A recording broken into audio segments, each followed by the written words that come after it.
it's Jessii Vee, and in today's video I'm going to be telling you some more very dark and creepy facts about the Wizard of Oz world, universe. There are so many things to talk about. We've talked about weird things that happened in the actual movie, we've talked about the creepy Wizard of Oz park, we've talked about the ruby slippers, but we've never really delved into the original books that were written in the early 1900s, because those books were the scariest of all the things I've ever talked about that has to do with Wizard of Oz. Honestly, the books are nothing like the movie. The movie is cheery and wonderful compared to what was written. So we're gonna be getting into that in just a second, but in case you have not seen my previous video, we have just launched an authentic Harry Potter line on our merch store, and they are the Hogwarts House crystals. Now, they're not real crystals, they look like them, they're heavy like them, but they're actually called facets. But like I said, I don't know what that means, so I call them crystals. So depending on which house you're in, for example, I'm in Gryffindor, this is my crystal. It's so pretty. It has the crest in the front, it has the lion in the back. You can actually see the lion's body behind there. And it's so cool because the bottom is flat, so it just rests on any shelf or surface in your room. And of course, we have Slytherin, Hufflepuff, Ravenclaw. If you don't know which house you're in, take a quiz online. But these are going so quickly, so thank you so much for your support. I hope you guys love them.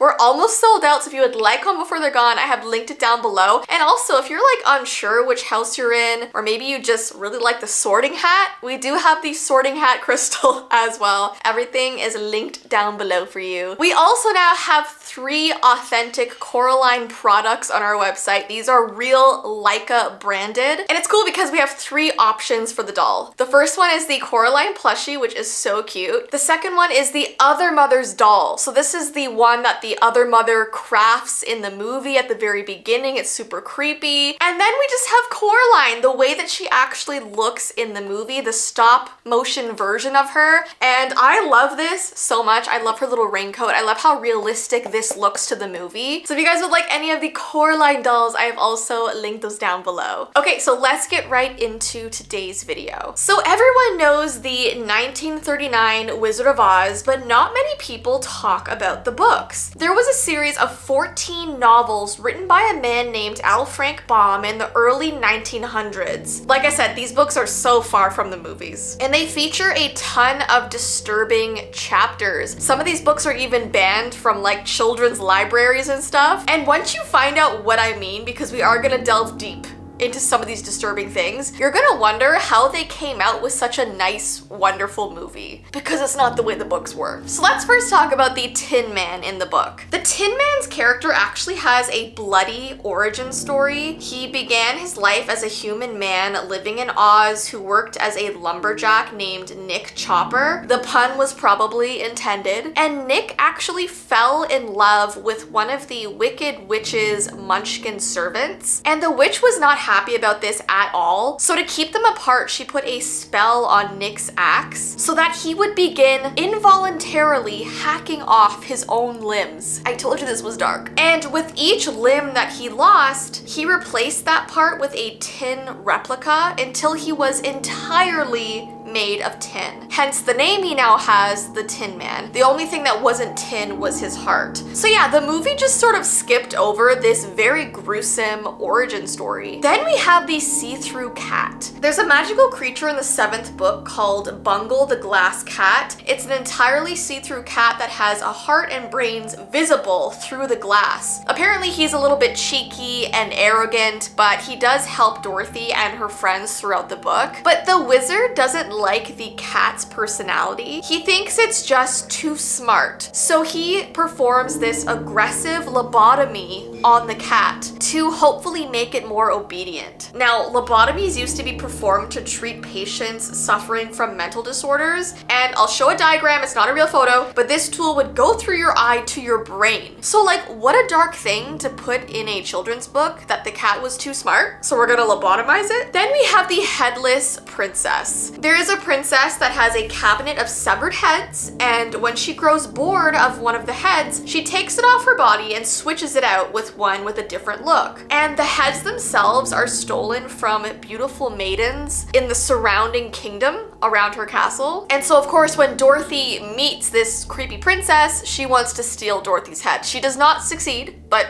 still terrifying. If you've ever seen the movie Return to Oz, they actually have this character in that movie and it's horrifying. Okay, then we have the 40 wolves. Instead of poppies that make them go to sleep in the movie, the Wicked Witch sends 40 wolves after Dorothy and her friends. And the Tin Man doesn't even hesitate to attack them. He proceeds to decapitate all 40 wolves in a brutal massacre. And it just ends with him standing in this giant puddle of blood. That's crazy. And throughout many of these books, he actually just has a habit of doing that with any sort of threat that they encounter. Just decapitates them with his axe. Then we have Jack the Pumpkinhead. In the books, there was a character introduced named Jack Pumpkinhead who looks a lot like Jack the Pumpkin King at the beginning of The Nightmare Before Christmas. And as he adventures through Oz, his head begins to cave in and fall apart, which makes him look all the more horrifying. And he often needs to find a replacement head, and it slows the gang down multiple times. I actually love the way this character looks, and it could be because I love Nightmare Before Christmas and it does remind me of that. I love it. And his name is Jack too, because jack-o'-lantern, but still. Then we have the Wheelers. So instead of sending out her flying monkeys, the Wicked Witch has monsters called the Wheelers. They are described as having the form of a man, except that it walked, or rather rolled, upon all fours, and its legs were the same length as its arms, giving them the appearance of the 4 legs of a beast. And I just showed like a picture of Return to Oz as well, because these characters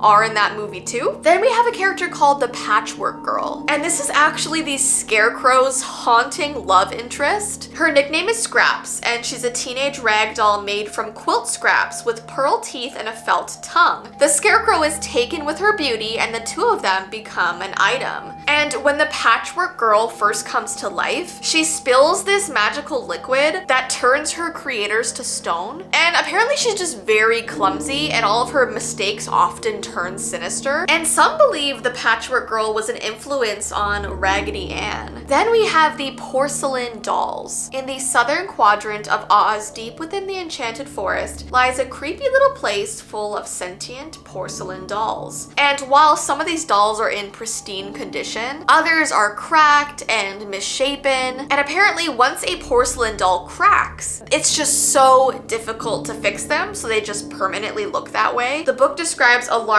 number of cracked dolls with permanently scarred bodies from doing headstands. Their necks are bent, they just look super creepy, and apparently they also resemble clowns, which just adds another element of creepiness. Then we have this part in the book, it's called The Scarecrow versus the Crows. In the book, Scarecrow takes his newly found freedom after Dorothy cuts him down as a chance to mercilessly seek revenge on the crows that tormented him during his active duty as a scarecrow. So in front of Dorothy, he proceeds to snap the necks of hundreds of crows, and he's described standing in a pile of black feathers and blood. So like she just watches him go after these crows brutally, and she's like, okay. And it's another bloody scene, like so many of the chapters in this book. Then we have a part where Toto eats people. In chapter 17, the group encounters a place called Bunbury, which is a delicious smelling village where the ground consists of flour and the houses are made of crackers and breadsticks. And so the people of Burberry are edible, and when the group comes across them, they try to hide themselves because they're actively trying not to be eaten. But Toto manages to eat some,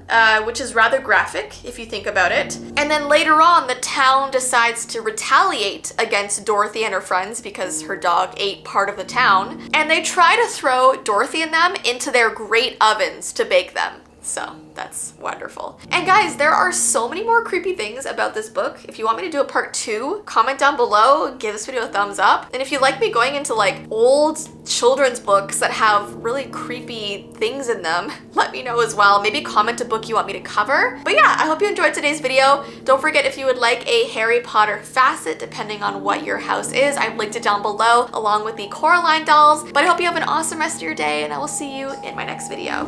Bye!